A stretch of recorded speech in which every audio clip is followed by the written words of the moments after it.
Welcome, everybody, to this week's episode of Boundary Breakers. Today, we are joined by a very enthralling guest, Faye Smith, a visionary makeup artist and entrepreneur who has transformed her passion for beauty into Canada's largest hair and makeup artist agency. For her early days working in the opera sets in England to managing over 200 artists across Canada, Faye has continuously pushed the boundaries of what's possible in the beauty industry. So, join us while we dive in about her incredible journey and her innovative approach to business and her dedication to mentoring the next generation of beauty professionals. So, welcome to the show, Faye. Thank you. That was an amazing introduction. Hey, you are the method to the madness here. It's all based on you. So, behind that elevator pitch, why don't you tell the audience just a little bit about yourself? Oh my gosh, about me. Well, I am definitely an entrepreneur who just can't say no to opportunity. I recently signed on to another opportunity now too. So I have like a million different business things that I do that all kind of connect. Mhm. I've been doing this since 2008, and every year changes and develops based on obviously what's happening in my life and in the world. COVID was a really interesting experience Oh in business. yeah. I'm a mother of a 2-year-old. My daughter just turned 2 on Monday, and my life is complete insanity. And I love it, and it drives me crazy all at the same time. Oh, well, happy birthday to the little lady. Did you guys Thank end up you. doing anything fun and Oh, yes. spectacular? We went to the Cultus Lake water park with a bunch of friends, and my little one just wishes she was taller so she could go on the bigger slides. It was That was great. always me. Less so Me with the too. slides, more so the roller coasters, Yeah. but I could get down. I'm not a great swimmer, really. Oh, you don't need to swim to go on a slide. You just want True, to be able true. to get out the water on the other end. Yeah, they usually make them short enough for the shortest folk. Exactly. Exactly. Okay, so we got a little peek into, what your day-to-day life is like, but why don't you tell us a little bit about your professional avenues you're currently pursuing? Oh yeah. Okay. So there's a few happening this year. Just becoming a mom and wanting to kind of reconfigure my own life so I can spend more time with her has made me think about what I need to do to change my business so that it can keep on growing and flourishing and fulfill my entrepreneur spirit, but also accommodate the needs of my family too. So earlier this year, I got the idea of rather than get like directly getting work for makeup and hair artists and beauticians who work for me, that I could actually change everything more into a business coaching aspect where I can empower other artists to do exactly what I've done and customize it for their needs for their life. Because the life of a makeup and hair artist, especially a freelance makeup and hair artist, you really can make it whatever you want your life and your lifestyle to be, whether you want to do it full time, part time, or what area of the industry you want to do. So I'm really excited to guide other artists and share my experience over the past 16 years. Yeah, because I feel like that customization aspect is not something that, most makeup artists or even mentors really dive into. And what's so important about having that customization and accommodation depending on the individual? Well, we all have different lives and different needs. I mean, some people are, they're young and just beginning their career and they have no idea where to begin. I was there. I can help them. I can guide them. Some people want to get into the movie industry. I know how to go about doing that. Some people want to become a YouTube star or a TikTok star. I know how to do that. They're all different things that you can do. Some people are moms and or that they work a 9 to 5 nurse job and they just want to do this on the weekend for something fun. I can show you how to do that with minimal stress. So I just feel like I've experienced all of the different models, and I really truly believe that it can be an empowering career for anyone in any way that they want it to be. Hmm. I love that. And you kind of made it sound like it was a sort of shift for you to adapt to your own lifestyle. How did, everything going on in your personal life, becoming a mom, what else caused that transition in your own work? Well, my husband and I are, we live in Vancouver, one of the most expensive cities in the world. And, as much as we work as hard as we do, you need to be a multimillionaire to be able to have more than a one-bedroom Yeah. apartment in this city. So we need to move further away. And I'm just thinking about what that can look like for me. If I move further away, where I'm going, am I still going to have all of the physical makeup and hair jobs? Will I still keep my salon in Vancouver? How will it run without me? And so I was kind of thinking about what I can do to keep what I've created and make it grow, even if I'm not physically in the very busy city that has all of the bookings available for me. Mm-hmm. So But that's I kind of bet, what I started on. and that makes sense. I would assume that in the busy, you know, metropolis cities that you would think that more people are coming in your door, but that aspect of clientele and your network and having that strong loyalty, really you could take that business model with you wherever you go, no matter the population. Definitely. I mean, one of the areas we're looking to move to, I have actually tried to expand my roster into the area for forever. And the girls out there, the artists out there are just so busy. They charge more money. They don't need artist representation. So I'm like, well, maybe I could go and be one of those artists over Yeah. there. That sounds Totally. nice. You're giving me some ideas now. Yeah. Okay, so I'd like to touch a little bit about your experience at the, correct me if I'm wrong in my pronunciation, the Blanche McDonald Center. Yeah. Yeah. Blanche Okay. McDonald is a great school. That was the whole reason why I moved to Canada. Mm-hmm. So tell us a little bit about this school, your education, and how that really affected your projection into your life that you're currently living now. Totally. I mean, honestly, the school provides you with, everything that you need to do to get going. They provide you with wonderful volunteer opportunities throughout your time at school and afterwards. They provide you with, lower paid opportunities to kind of like get your foot in the door. But really, it does take a motivated individual to make it happen. I would say my class was probably about 20. Don't quote me on that, but maybe about there. And I think only like two or three of us have ended up actually doing makeup and hair. And so that was why I began with my business in the first place, was because there's so much work out there and so many artists that just don't know how to get it, or they just want to do the art. They don't want to have to do the marketing yourself and the contracts and all that stuff. So Blanche McDonald for me was amazing. It was everything that I needed. I feel like I was given everything. I know not everybody feels that way.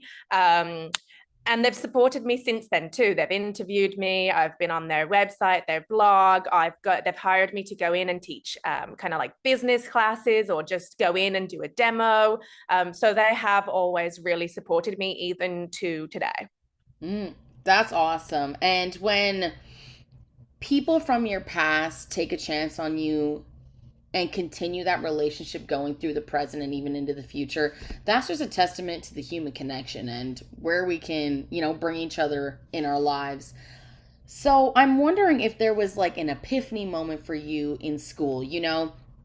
We are a youth ran program here at LC, and most of us are students. So is there a moment where you just know that this is what you want to do? You know, I think at that time in my life, I was 19, moved to a new country, doing something very exciting. Everything was new, and I was just loving life. And school was very much a part of that. My roommate was also in my class at school. So we were both makeup and hair artists that we could pursue things together, and it made it feel less scary. So when I was like, do you want to sign up to that fashion show that Blanche has out? And she's like, yeah, sure, let's do it. We do it together. Mm. She was very good at making friends. And so, we brought all the other artists along with us, and we just kind of all motivated one another. It was just a really good group, and it was a whole life experience as a whole that was very motivating. I actually did move back to England for like 1 month and tried to do the makeup and hair career there. And I was just like, I'm just not feeling it. I just Yeah. like it in Vancouver. And sometimes that's all it is, the vibe, the energy, how it makes you feel. And, you never expect where you're going to actually have that, sense of, I Yeah. want this.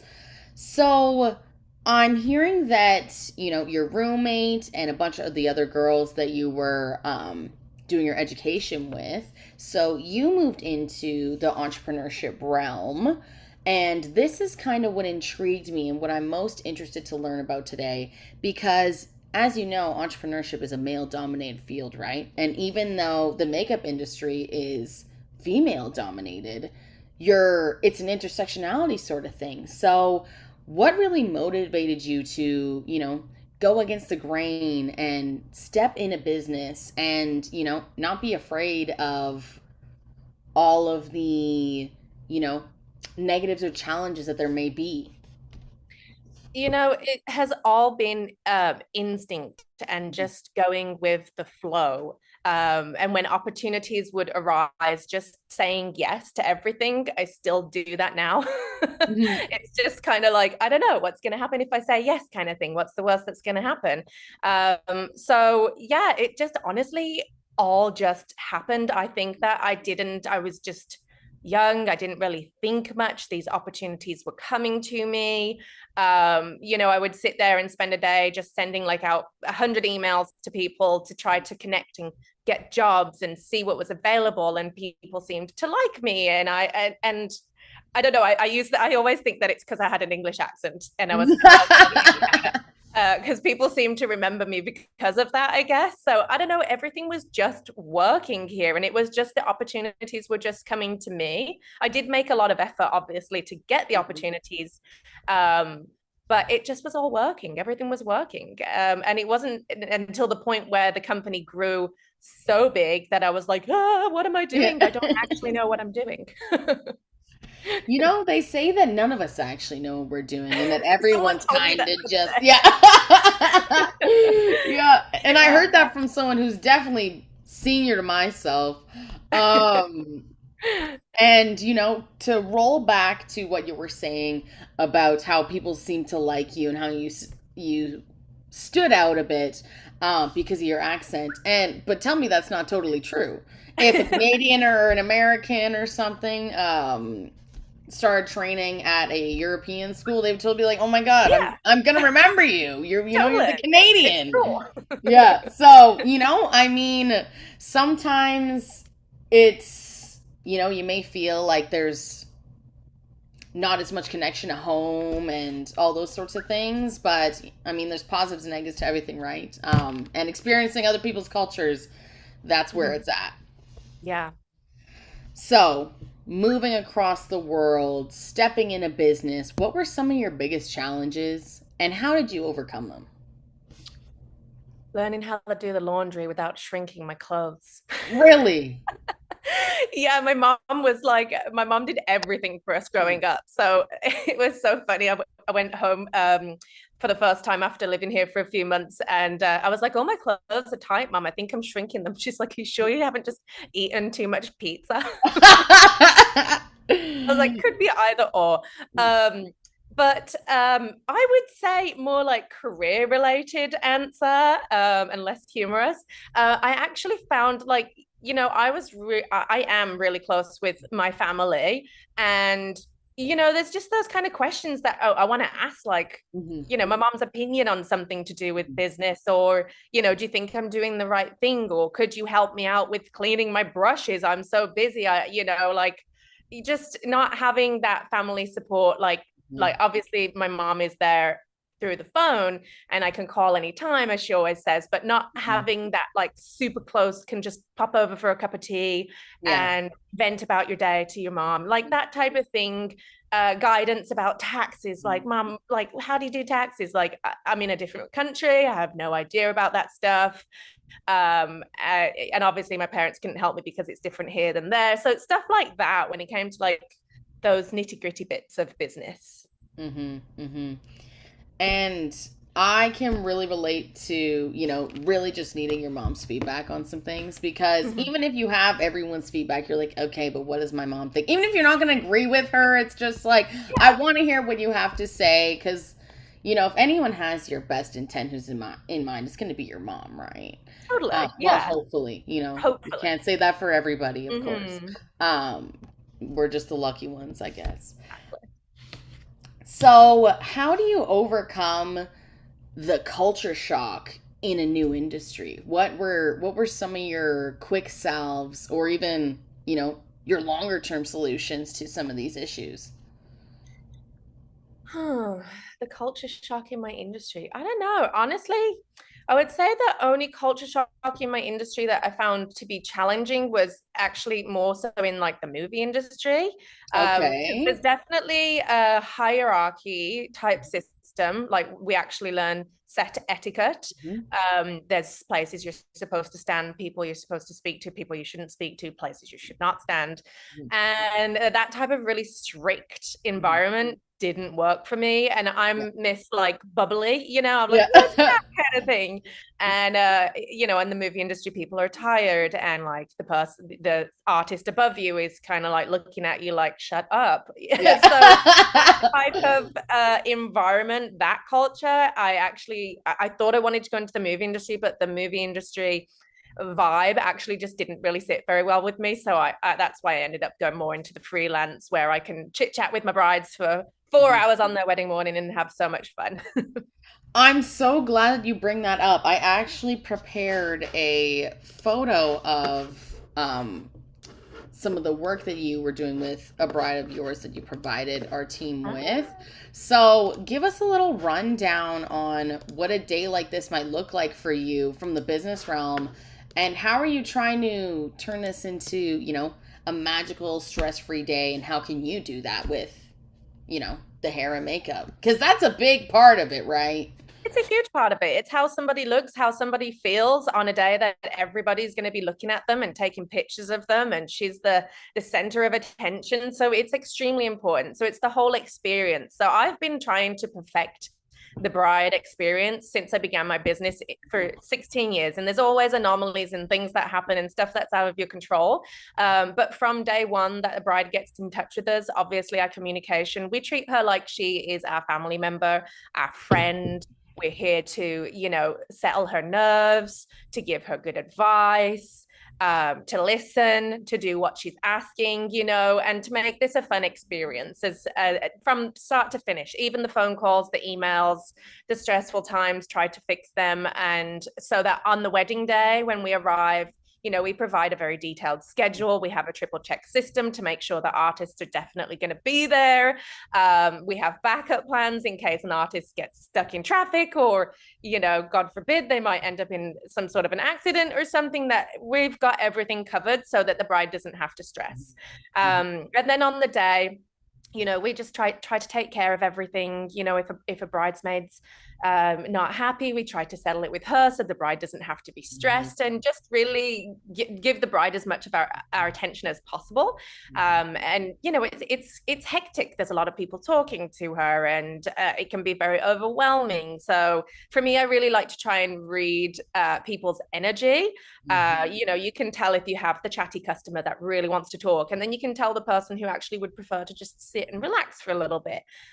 So I'd like to think that I read the energy and then provide that energy back to the bride in the way I think that she needs it. I think that that is such a beautiful way to really deepen the connection that you have with your clients and them with you. And you propose that sense of camaraderie and, womanhood and just comfortability that there always is when you are going to the salon, getting your hair done, getting your eyelashes done. Like, those are, you show up and you have, if you're a talker, these big conversations that are so deep. You learn all about each other's lives. Like, Mhm. um, it's not just getting dolled up. There's so much freeing energy to be in that sort of space. So it's really awesome to hear that that is something that you intentionally try to make that magic happen with all your clients. So that's awesome. Do you have any significant stories that pop off the top of your head that you think kind of embody that energy? Um, I mean, I would say, oh my gosh, there's just so many experiences. But the most recent one, I had a bride who, was not the talker at the trial run. And, I quickly got a vibe for my big bubbly personality wasn't Mhm. what she was looking for, and that she was more here to like test out makeup looks Yeah. and figure out what she wants to look like. And I quickly kind of changed my tone to accommodate that, although I don't find it quite as fun. But, Mhm. she's paying me, I'm not paying her. Yeah. And then on the wedding day, she was like, extremely anxious, Mhm. and like her family were giving her plenty of attention, and I kind of could tell that maybe it was the attention that was making her feel anxious. Yeah, too So I much. just Yeah. chose to be like quiet. I asked her questions about the makeup and the hair. We focused on that. Other than that, I was just doing my job and allowing her what she needed. I would check in and be like, do you need anything? Do you need to take a break? And so yeah, I hope she ended up, like having fun once everything, the ceremony's over and she got to the dancing part and stuff. But yeah, how do you help someone when you know them a little bit, but when someone is clearly very anxious, Yeah. how do you help them? It's not always with bombarding them with, "Are you okay? Do you need to do anything?" Da, da, da, a Yeah. bit more calmer energy, I think, is what she needed. Yep, exactly. Because if anything, more questions might have just increased that anxiety, that Yeah. stress. And, um, so it's really good that I feel like this goes back to your emphasis on customization, not only in the artist perspective, but how they're going about working with each individual. I think that really has some merit to it and would be more beneficial for more people. Yeah, definitely. And I mean, there's a lot of artists out there in terms of the art. They have a very specific style and people go to them for Mhm. that style. Mhm. But I definitely like to advertise myself as someone who customizes each look for everyone. I get some people who literally want tinted moisturizer and mascara, and I don't even know why they're hiring me, Yeah. and then I get people that want like glam and Yeah. everything in between, goth makeup, or yeah, I get everything. And I love the challenge of trying to figure out what each person's like personality is through their makeup and hair. And that is one of our biggest forms of expression, right? Our appearance, that's so human of us. We love our certain, certain things, colors, whatnot. Mhm. And with your experience in the film industry, our team has come up with a little bit of a game that kind of merged these two things together. So I would love to present to you makeup movie match. Ooh.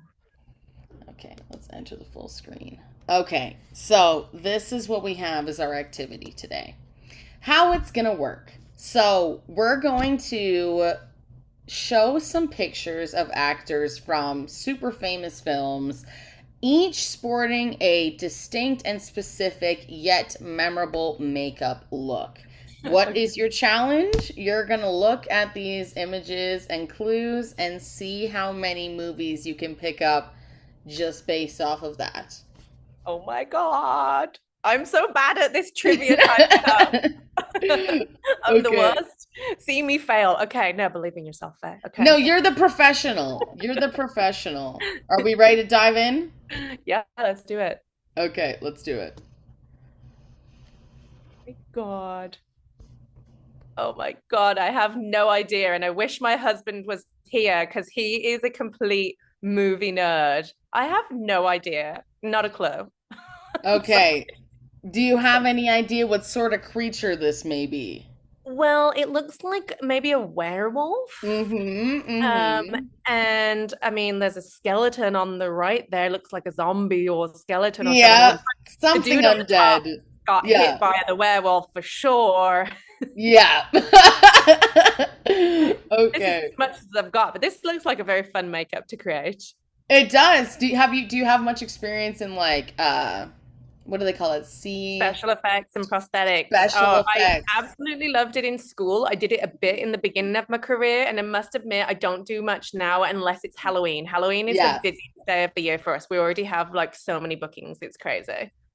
Oh my gosh. Well, I hope Yeah. you get some werewolves this year so that I'll you assign can that to someone pull else. from your experience. Yeah. Okay. So, this film American. is an American werewolf in London. Following the controversy over a lack of recognition for The Elephant Man in 1980, the Academy Awards introduced a category for Best Makeup in 81.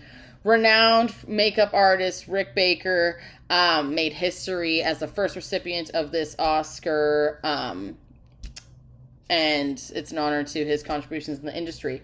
So, have you seen this film before? I don't think that I have. No, I haven't either, but I have to ask my husband. Maybe we have to watch it now. It looks Okay, kind of scary. well, It's good you for might Halloween. need some of that visceral gore to be able to really elevate your looks this Halloween. Yeah. Okay, this one I feel like, Oh, yeah, Beetlejuice, of course. Did you right? hear that there's a another Beetlejuice being made like with this same cast? Now they're just like a No. little older. Oh Yes, it my should. I gosh. think it should be in the theaters. If not this week, then next week. So everyone go see Beetlejuice. Like the whole cast is the same, but it's like times went on and it's like time for him to come back or something. Yes, well, that's what always happens with the movies, it seems. I know it's the dawn of the reboot for It sure. is. Some are great. Like if anyone's seen the latest Planet of the Apes movie, that was really good. It was really Really? good. Recommend. And this is of course a Tim Burton classic. Okay. Oh my God, I don't know. I mean, I want to say Men in Black, but I might be wrong. I would also say Men in Black because I mean that looks like that one guy. Yeah. Right at the I feel top like his name there. isn't Michael Caine, but Michael Caine is in this movie for I'm sure. gonna guess Men in Black because I can't remember the name of the other alien movies that I've seen. Okay, and it was Men in Black. Look at that. So now you've got 2 points Yeah. out of three. Um, this was another Rick Baker.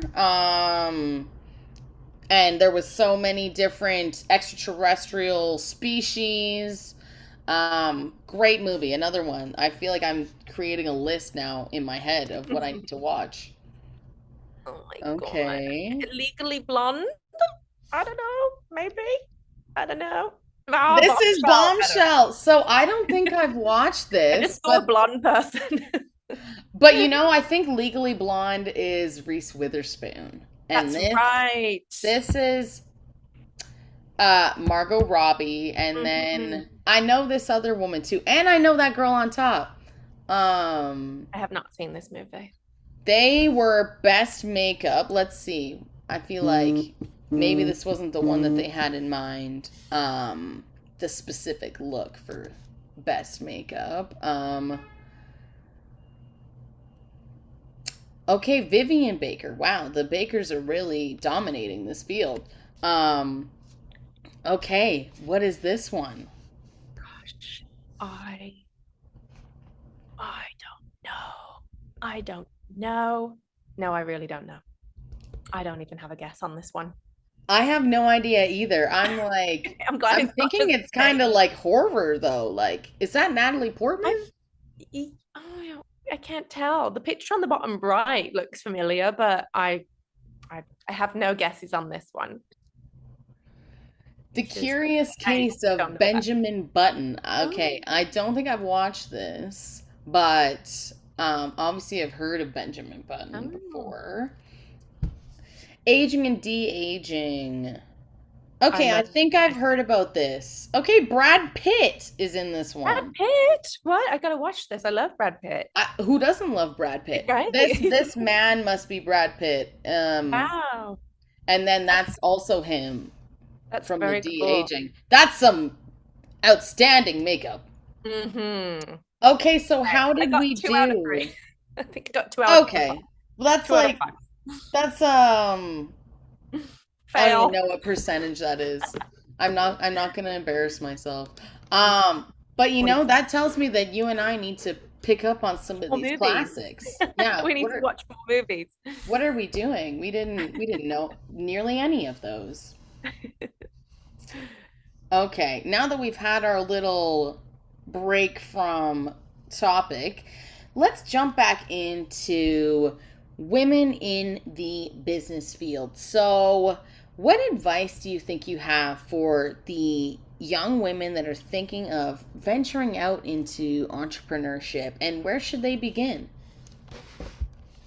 Just go for it. If you've got something that you're passionate about, honestly, I feel like if you're passionate about something, you can do it. If you believe in something, you can do it. One thing that I do recommend, though, that I did not do, see, I just jumped in with 2 feet, not knowing what I was doing because I was passionate and just saying yes to opportunity. But one thing I would recommend is maybe taking at least like a short marketing course if you're trying to sell something, or a little course on how to do the taxes and the bookkeeping side of stuff, or connect with an accountant. The back end things of running a business that are really, Mhm. really crucial for obviously like the smooth running of it, and also the financial success of it too. To at least get help with that if you're not into doing it yourself, or get educated, because you'll just win in what you're doing faster, and winning is more fun than losing. Mhm. Yes, winning is definitely more fun Winning than is fun. losing. That mentality is the reason why I still don't attend skiing and snowboarding trips with my family, because I'm horrible. I spent Mm-mm. all my time dancing. Like, I always missed all of the training sessions. So if I'm gonna be the worst one there, I don't Yeah. really like I don't really Yeah, like you're like, being that's there. not- Yeah. yeah. And I feel like the back end of the business is definitely what is least thought about. When you get an amazing idea, you're like, let's jump for it. Let me make marketing materials and all that stuff. All that stuff is what takes up, all the face time. But you can't run a business without the back end, the payroll, figuring out what's and what's, expenses, budget. So I think that is fantastic advice. And there's a lot of online resources if you don't want to do a whole, marketing Yeah. degree, all that stuff. Like, lots of online resources um, Yeah. that are available to us. So, we talked a little bit about the challenges you faced, which were especially in that back end realm. How important is networking and building relationships in the early stage, especially for women? And was that a challenge for you? It's extremely important. It's important throughout the entire of anything that you're ever trying to pursue. Honestly, like I used to love to go out, socialize. Like my first bride was someone that I met on a pub crawl, and I gave her my business No card. way. Married, I would pin my business cards on the pin boards in coffee shops, join networking groups, go to events, volunteer. Connecting with people. The more people you know, the more people that know you, the better, because you're going to get genuine referrals. And honestly, that is always going to be more valuable and more successful than any money you can throw out onto any ad, in my opinion. Mhm. I'm just starting a new part of my business as a distributor for the lash lift brand that I use, Yumi. And so the first thing that I'm doing is connecting with people that I personally know or have known who I know do this service, and they've already placed orders. It's Mhm. people who know you will be loyal to you in seconds. Mhm. So if you know everyone, you'll be more successful. So I must admit, I don't do networking as much as I used to. Mhm. Having a little one takes up my time Mhm. and my energy. Mhm. But it's extremely valuable. Like, even I just went to like a mom's like night out drinking group the other night, and I already have people who are helping me promote my business. So networking, 100%, it's important. That's awesome. And I think you proposed quite a few networking avenues that I've never thought of, but could totally make use of, especially if you know that other women like you and like moms and people like that are going to be invested in what you're interested in. What a great place, because you get to socialize and you get to, do some of that promotion work. Totally. And you mentioned, since you got the kiddos and whatnot, that you don't get to network as often. But since you've already built that clientele basis, that work kind of does it for you, right? And having that genuine connection with these people that know you and know your work, does breed better results because I mean, people just love to skip ads these days. Like Hmm. there's so many ads on everything. No Yeah, one's actually paying attention to them. They're just like, get this out of my face. totally. So, is it really going to be as useful to pay for those ads rather than, doing the grunt work and just getting yourself out there? Yeah, and you know what? Like, I must admit, like, I have been diving into doing paid ads this year, Hmm. but it's something that you really need to learn how to do too. So, like, I'm Hmm. doing what I'm doing and hoping I'm getting results, but really, you need to get educated and again, take one of those little courses so you're not wasting your Hmm. dollars and your dollars are actually going far. Hmm. But even still, like, I feel like paid ads to try to obtain some new customers is Hmm. good when you get to a point where you have the extra money to spend. But Hmm. really, to get a business going, like connecting with the people that you know and who they know, is always going to be the best thing that you Hmm. can do. And even like putting yourself on social media, I always find it funny. I post on my Instagram story, just like whatever. And Yeah. then I see a customer and they're like, "Oh, I just saw that you were in the Okanagan celebrating your Yeah. husband's birthday." I'm like, "Oh my God, people actually watch that?" Yeah. People are interested in everyone each other's lives. It's weird. So yeah, just even just putting yourself out on social media so people have your face and not like a business. Mhm. People like that personal approach. So I do try to put myself out there on social media. Mhm. And we are all so nosy. It is so Oh, true. nothing. Like, even if I have no connection to this person, I want to know immediately, and I have to go through everything that they have on their feed. Yeah, so guilty for sure in that regard. Um, and okay, where was I going with that? Um, and sometimes it is just enjoyable to watch what someone's doing in their day-to-day life, even if you follow them for like a specific reason. it's Mhm. it's it's interesting, like, and when we live in this technological based world, like it's not the same as it was even 10 years ago, 20 years ago, even beyond that is crazy. Mhm. So I agree that letting people know even a little bit about your personality it definitely aids in whatever business you're trying to push, even if it's like influencers like you said earlier, or you're selling a product or anything like that. We like seeing um, what everyone else is doing. Yeah. Okay, so how do you balance your business with, you know, your social life, motherhood, everything else you have going on? And how do you know if you're still involved in the right sort of work? Totally. And it's I guess having a child has kind of forced me to find more balance. Balance was always something that I struggled with Mm-hmm. because for me, business and entrepreneurship, it's something I'm passionate about. It's a Hmm. hobby, which is probably why I never did the, income expense analysis to find out if I was actually making money or not. It's just been a fun game and I love it. And there was a time in my life when I was working 32 days in a row, Hmm. 16-hour days, taking one day off and then going again. And it got to a point where like I ended up in hospital with Yeah. chest pain. And I think Hmm. it actually ended up being like extreme anxiety. Yeah.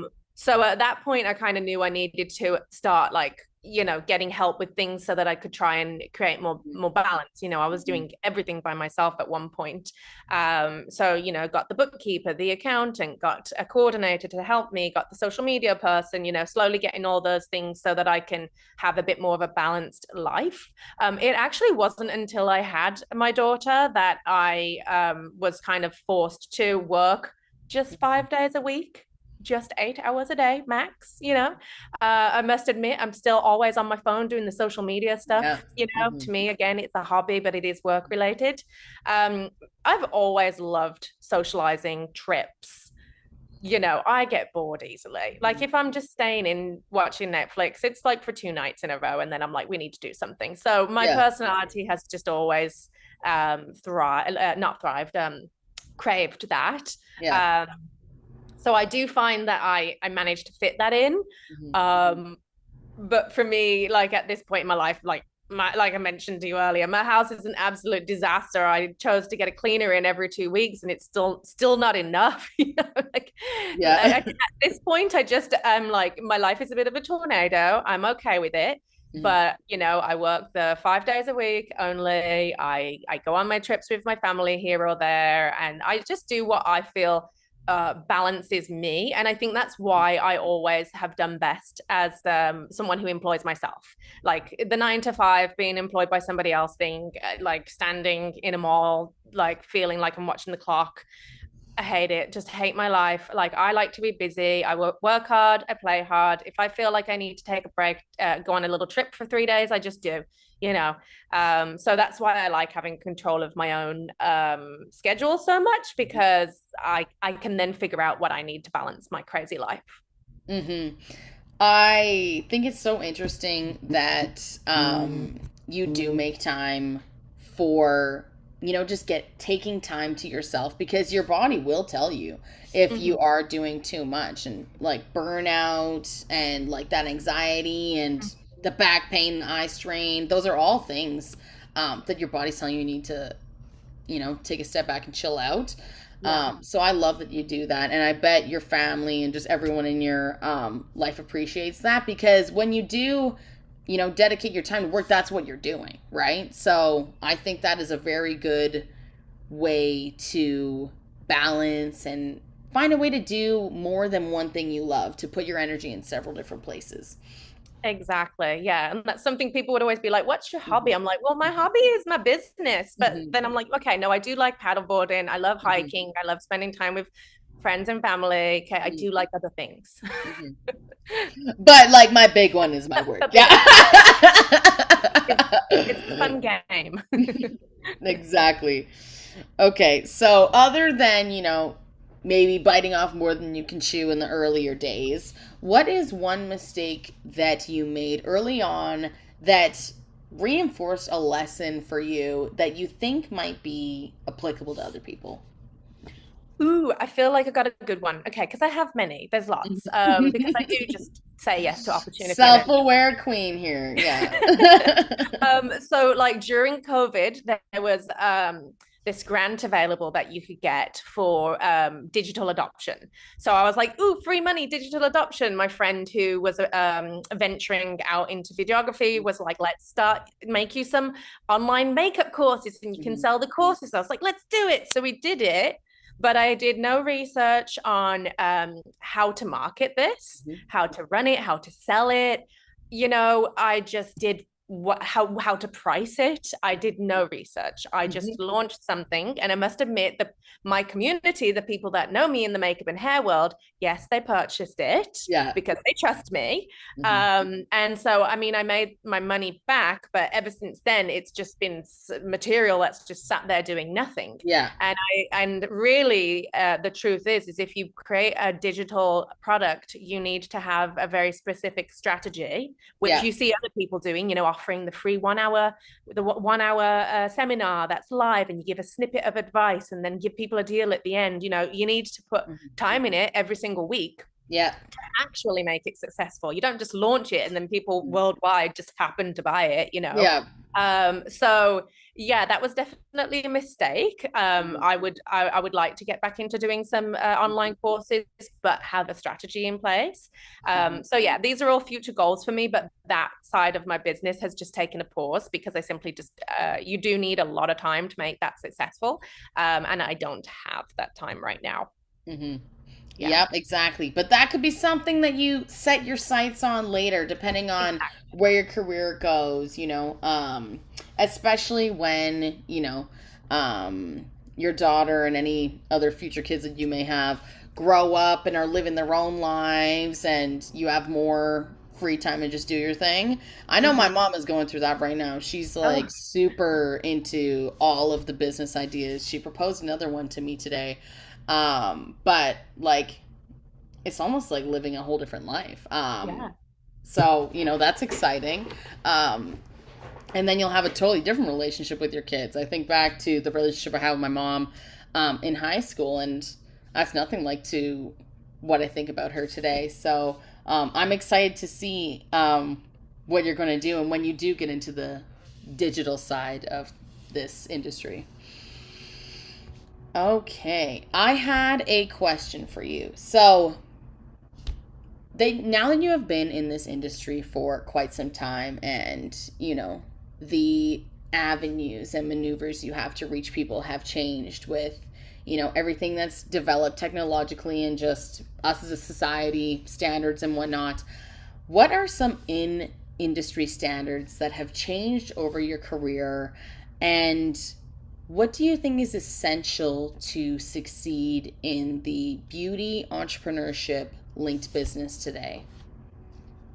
So much has changed since the beginning of my career. It is crazy. Honestly, I feel like a business was very easy when I first began. Like when I first began, Facebook didn't even have Facebook fan pages or groups. Yeah. Like I made a separate profile specifically for business, you know.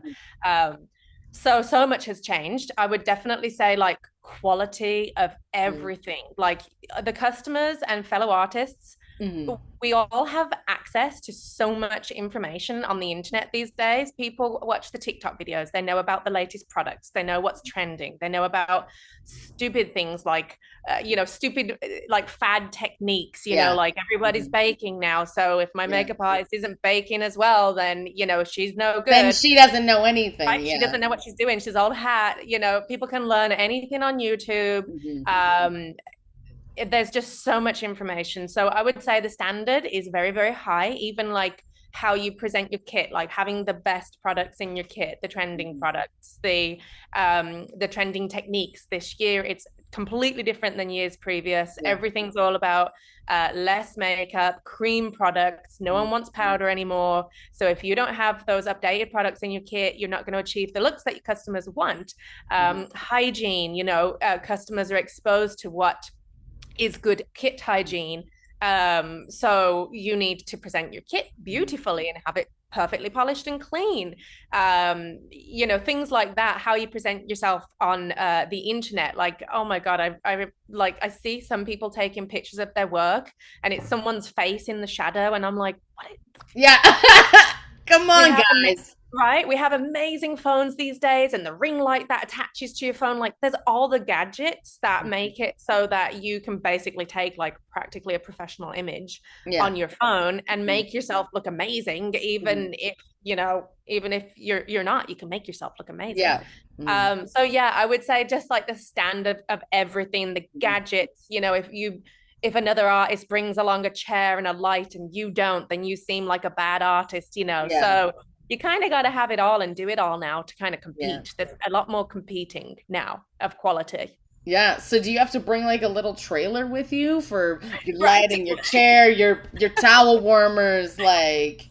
Practically, yeah. I'm like thinking about what else I can do. I'm like, maybe I need to give my customers a little facial in the beginning so that I'm better than everybody else. Should I give them a massage too? Right? Like, then that'll definitely put me over the top. Exactly. You can bring someone to do the shoulder massage. Right? Like providing the best service possible is like, it's there's a lot of competition now. It's you got to work harder now. Yeah. To put yourself over the top. Exactly. Totally. Well, I know if I want to be pampered, I'm definitely gonna get your contact on the way.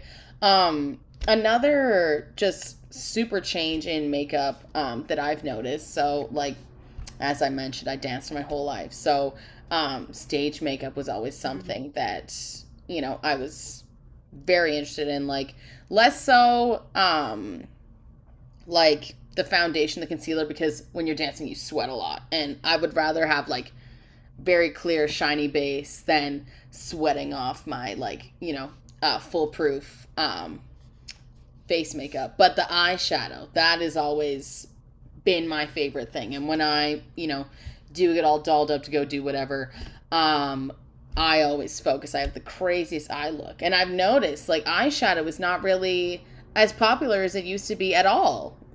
Yeah, and eyeliner too. Everything is just very minimal. Like eyelashes are way more natural this year. Lips, like people aren't wanting like a lipstick like I've got today. They're wanting like a little bit of a tint. This year is just very interesting. I think there's a lot of influence from Korea in the beauty industry over here this year. Yes, I can definitely see that. minimal, very Mhm. fresh, very natural. So yeah, it's this year has been very, very, very different in terms Mhm. of what people want. What do you predict is going to be some of the upcoming trends for the rest of this year and into next? Oh my God, so true, because like the winter is always different. So it'll be Yeah. interesting to see how this kind of more natural look transforms into the winter. I You can't suspect be that, glowy in the winter as yeah, much right. though. It can be glowy Hmm. in the winter. I suspect that it'll stay pretty like natural and fresh, but maybe people will be experimenting with some of the lip colors, perhaps. Hmm. I usually find that trends kind of stick around for a couple of years before it Hmm. starts to transform to something else. And really, it's whatever Kim Kardashian's doing. Yeah. Usually, like Yeah. usually what everybody else is doing. So yeah, Yeah. it'll be interesting to see how long this natural trend sticks around for and when it changes. Hmm. I guess it'll be exciting to see. Yeah. And that's so funny. I feel like right now is the time where like everything and nothing is trending all at once, not just in makeup, but like especially in fashion and whatnot. It's super interesting. That's something I really love the internet for. You get to just see how many different things are popular right now, depending on what group. It's super cool. Totally. Okay, so now I'd like to open up the floor for our audience to ask any questions that you guys may have. And I'm going to ask you a couple while we just wait to see what comes in.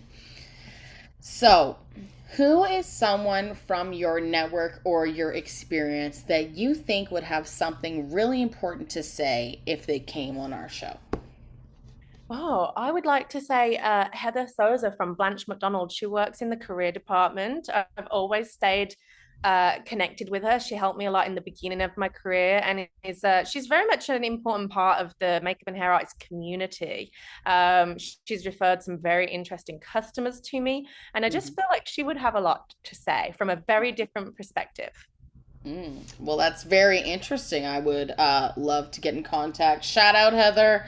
Um, and, what is some lasting advice that you think we didn't get to that you think would be, really impactful for the audience listening out there?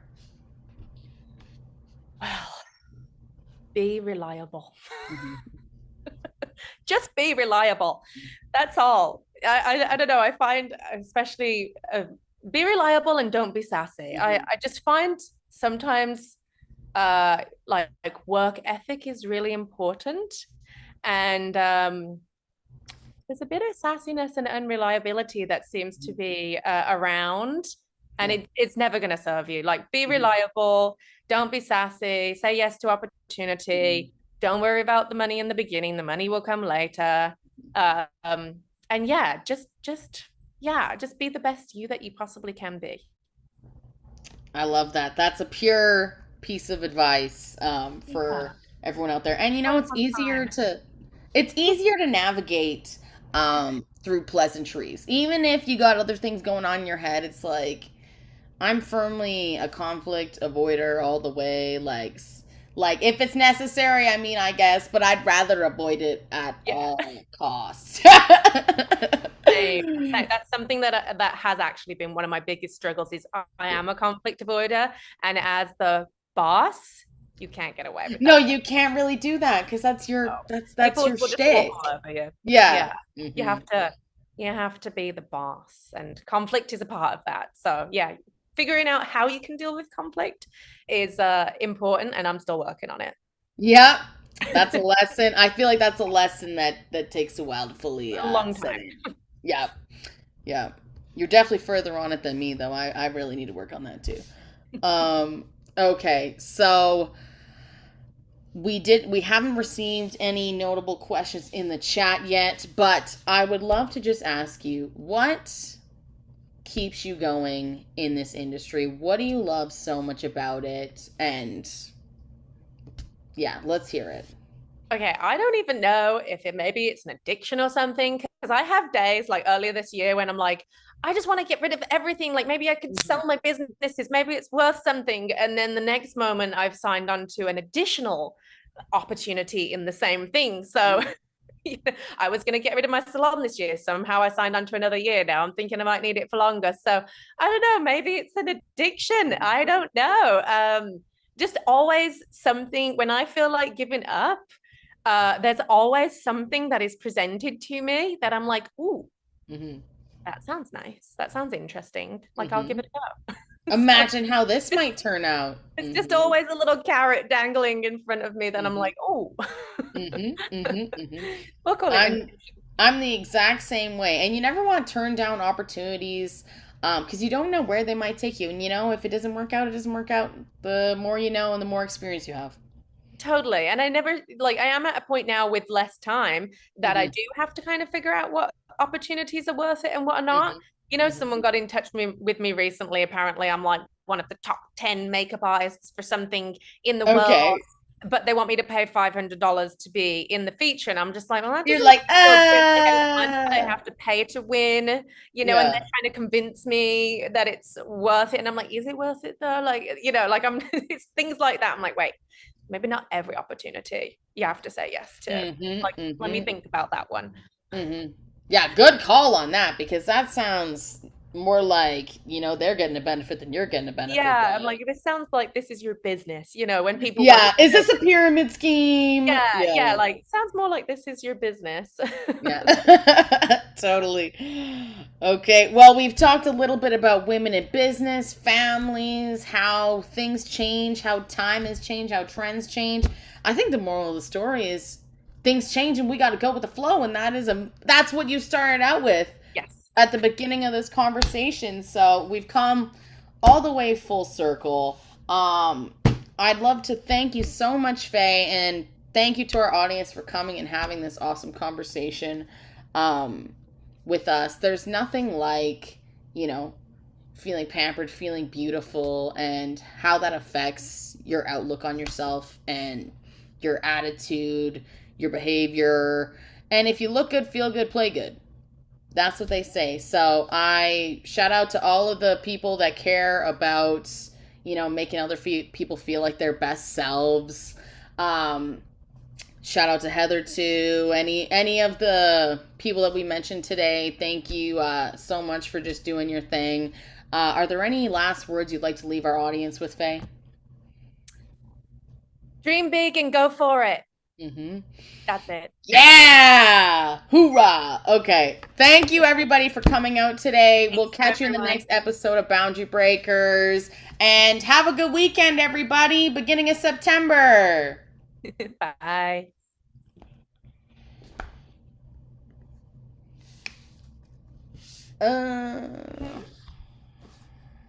Hey, very good.